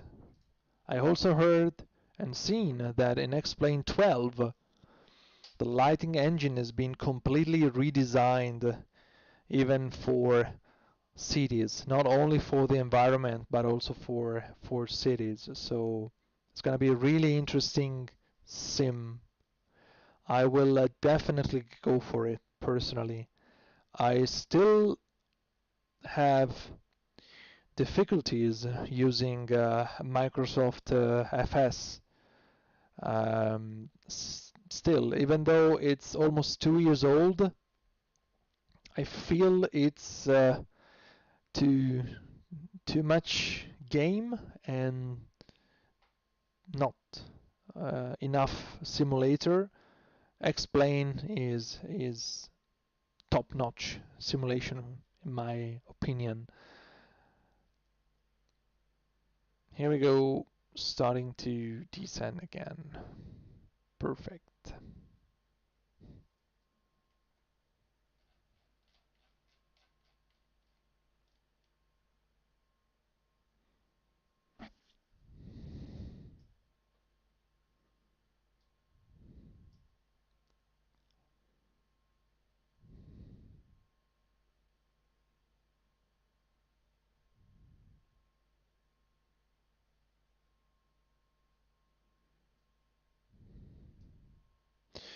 Yes, we can actually turn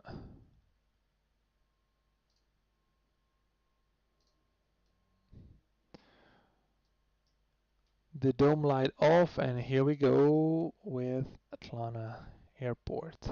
What a view! What a view!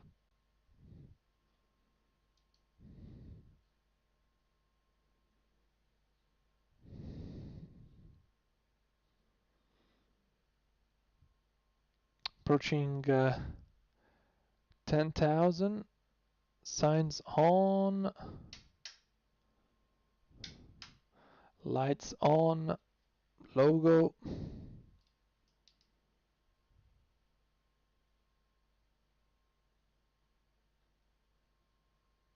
A little bit of turbulence.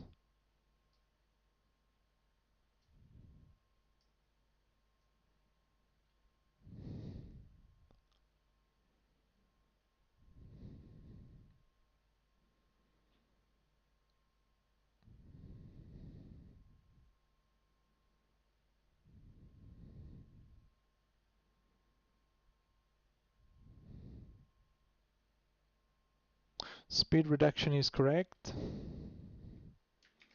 In the meantime, I'll go ahead and prepare. I have so little gates in Atlanta. I don't know why.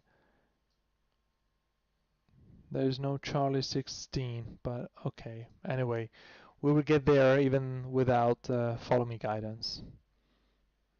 It's gonna be harder, but we're gonna make it.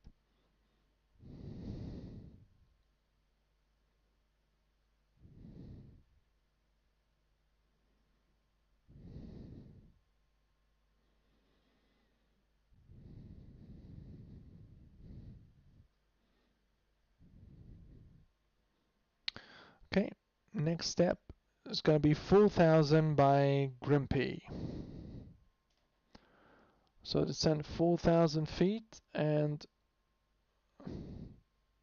we have been cleared for the approach,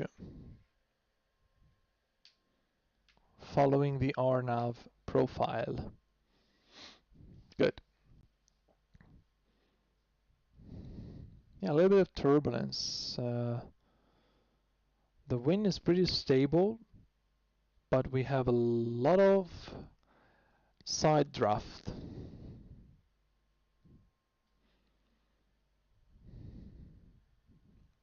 Okay.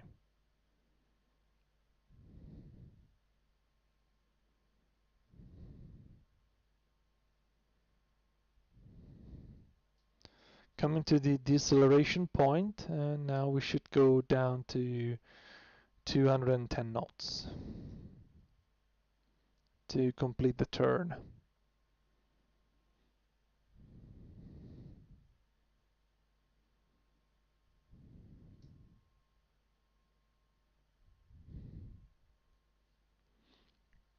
Good. So we have India, Foxtrot, Sierra, Quebec identified with the ILS 27 left.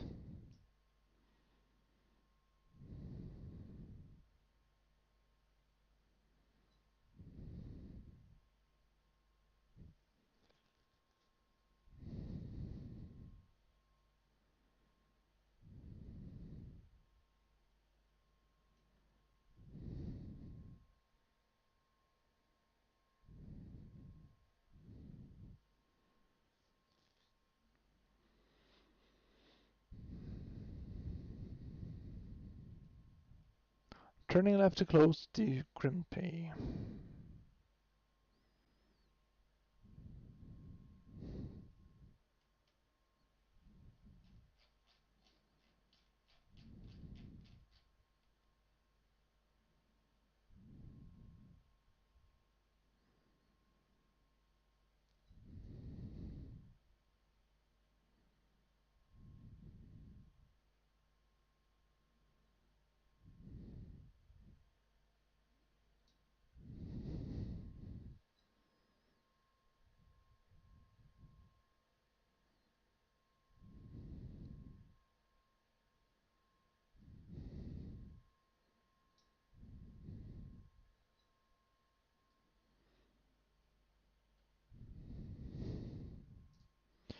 Well, nice. The airport is down there, and we are gonna land on this runway here. 27 left. Turbulence.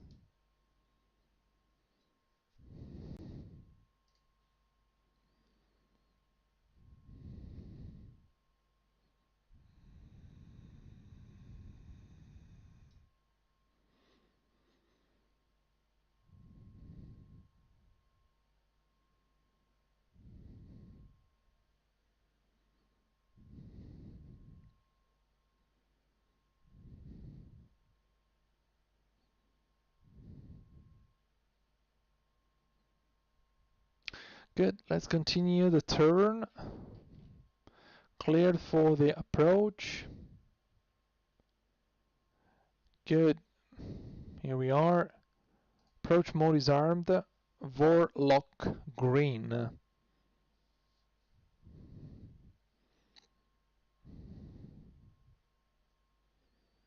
16 miles out. That's good. Can turn the weather radar off.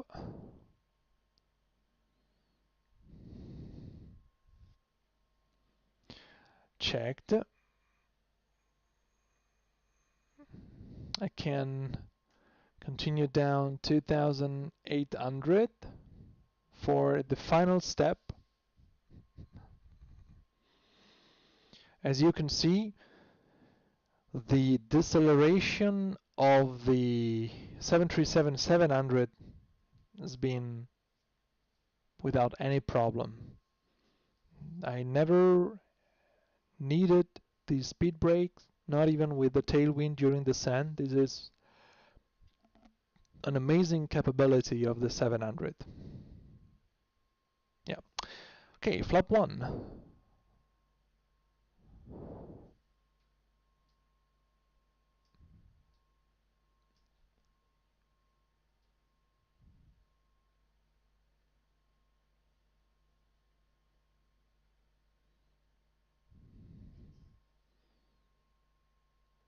Flap 5.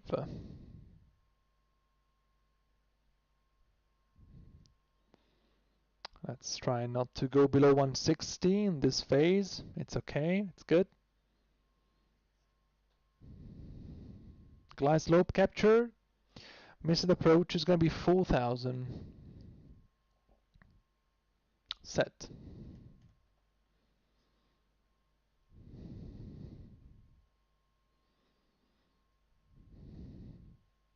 Very nice. Very nice view.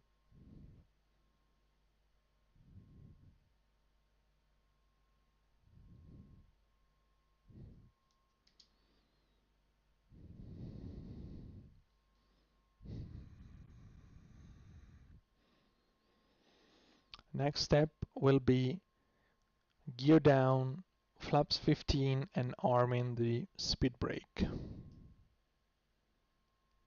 Let's have some dim lights here, so at least I can see better.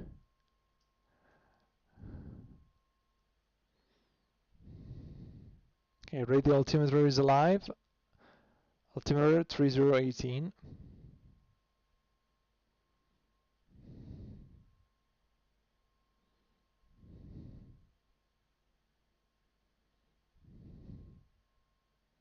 Gear down. Flaps 15.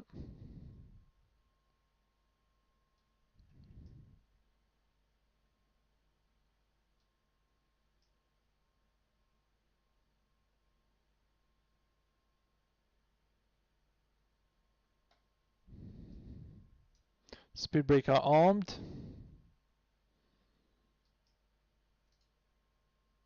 (132) is correct. Flap 30.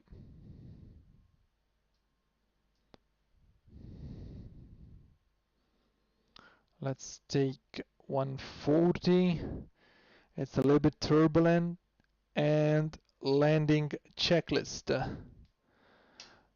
So we have cabin call again. Cabin crew, please be seated for landing. Cabin call given, engine start switches continues, speed brake armed, landing gear down, flaps 30 plan, 30 green light, and landing checklist is completed.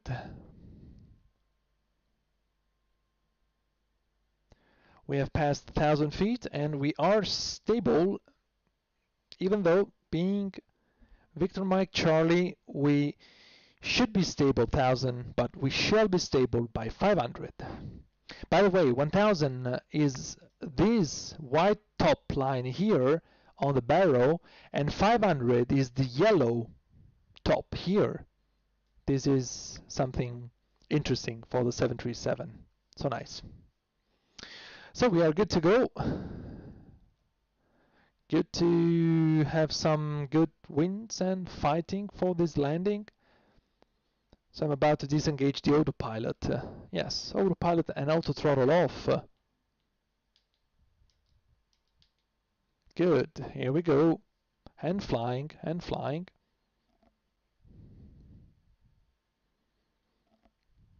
Let's see.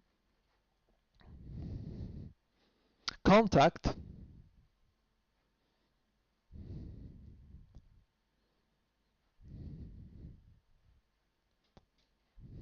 Whoa, whoa. Interesting, eh? Speed brake up, 2 reverses. Interesting, 70%.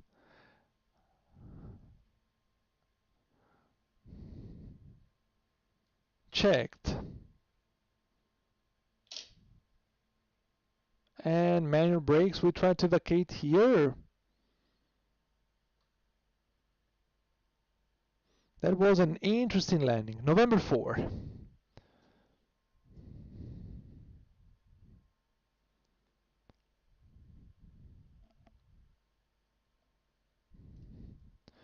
So nice. Interesting, but not too bad. Let's go ahead with the flow. Here we go to the right, taking then uniform to cross.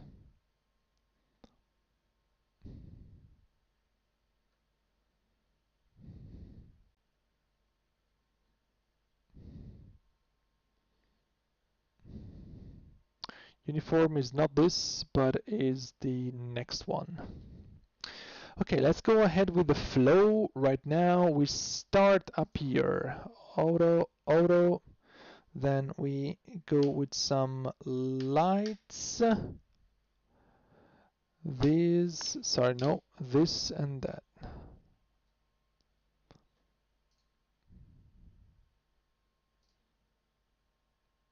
Little trick. Yeah, I will show you in a second. And I need to go there. Good. So little trick, I was saying to administrate better or quicker the MCP.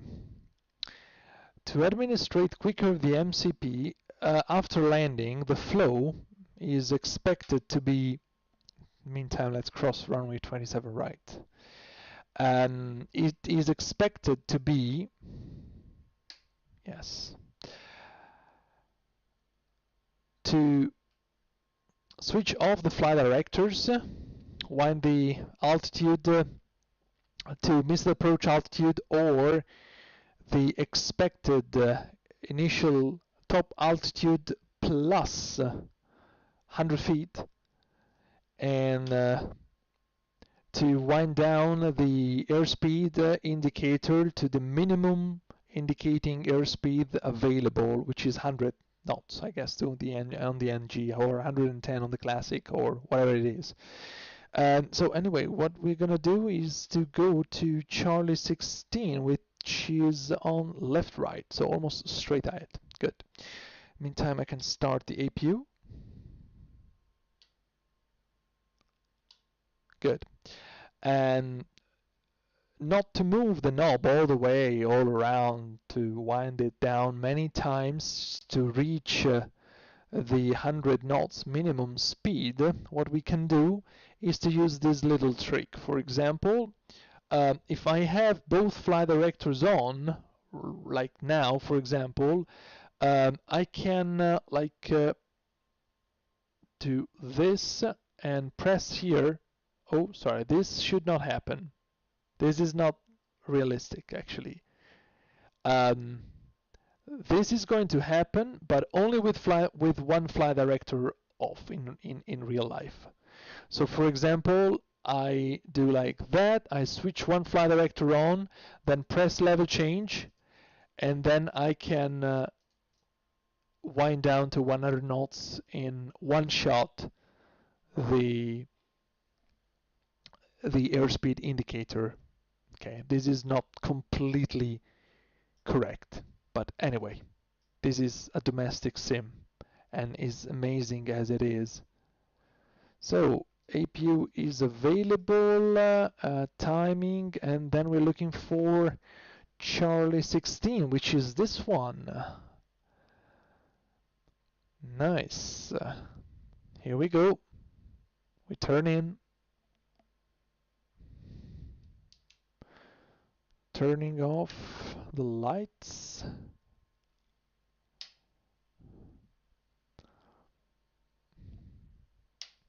Charlie 16.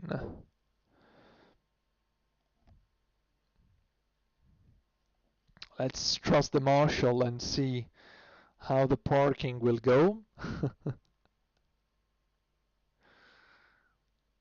Ramp agent is coming. So I need to go to the right. Okay, maybe now it's good. Okay, let's go outside and see. The temptation is too high. Okay, yeah, it's not bad. Not bad from the outside. It's good. It's good. It's good. Whoa, a little bit more. Yes, here we are.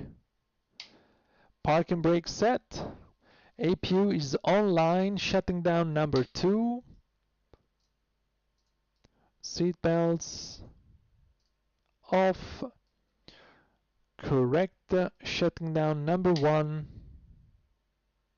And we can go ahead with the flow.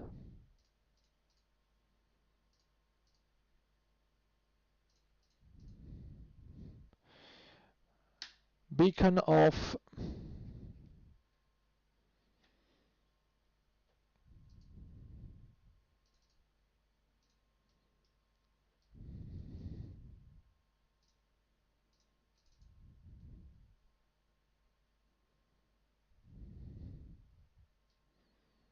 Perfect. And now it's time for the shutdown checklist. Fuel pumps, one is still on, ProBeat is auto, hydraulic panel set, flaps up, no lights, parking brake is set, engine start levers cut off, weather radar is off, technical log completed, EFB completed, and shutdown checklist is completed. Welcome to Jacksonville. Here we go. We start with the loaders, then we're gonna do also some catering, ground services, GPU connect, set chocks, door. Here we go. 1 hour and 14 flight time, 1 hour and 31 minutes the block time. We have the APU available and the ground power as well. So we can do first more extra light. Ground power online.